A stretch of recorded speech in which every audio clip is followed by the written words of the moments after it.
So a big portion of gaming done today is online, so you can figure that a lot of people take it more seriously, especially the gamers. Now developers, they have been developing software to prevent this cheating, so that way less gamers get frustrated and start rage quitting all the time.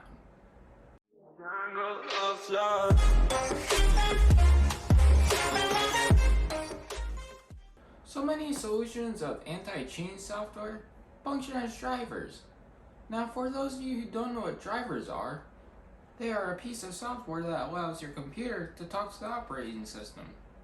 So you might be thinking to yourself, why do they function as drivers? There's a piece of software. Well, the reason why they function as a driver is because they oftentimes operate in kernel mode. The kernel is the core part of your operating system that interfaces with mainly your hardware. Programs running at the kernel level get special privileges, which allows programs to access parts of your program that others can't. It's very common for people to write cheats to implement them at the kernel level, which allows them to bypass some of the restrictions. Then it makes sense for all of these softwares to operate at the kernel level. There's many applications that do operate at the kernel level, such as BattlEye and EasyEye Anti-Cheat, which mainly Fortnite and PUBG players use. So while making these softwares operate at the kernel level makes sense, there are still some issues. With giving programs this much privilege over your whole system can lead to errors or even crashes if it isn't coded well. Which also makes it more vulnerable for malware that aims more towards your operating system.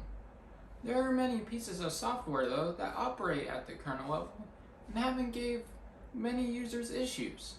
There's some others that made headlines, like when one notable anti-cheat service, that ESEA plan, that was exploited by a developer in 2013, which turned most PC gamers into Bitcoin mining. Another one is Vanguard. One issue is that it's always running unlike most other anti-cheat software. Most anti-cheat software only runs when you're running the game.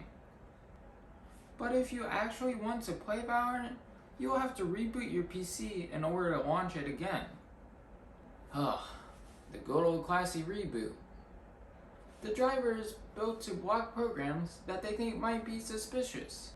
It might also block important notifications, blocking even important hardware like keyboards, and even giving some users the blue screen of death. With all of the software running at the kernel level, it allowed cheat makers to operate at the kernel level too. So installing an anti-cheat software might not be the most ideal situation for you.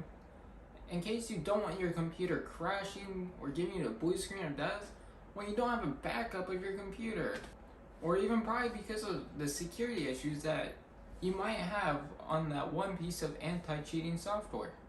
However, I do recommend, if you are going to get an anti-cheat software, that you might do some digging and some research to figure out all the security issues or any other issues that this piece of software might have. Alright guys, you know what to do if you like this video. Give it a huge thumbs up, get subscribed down below, turn on the bell notification icon so you can see when I upload my next Quickly Explain, and I'll catch you guys in the next one.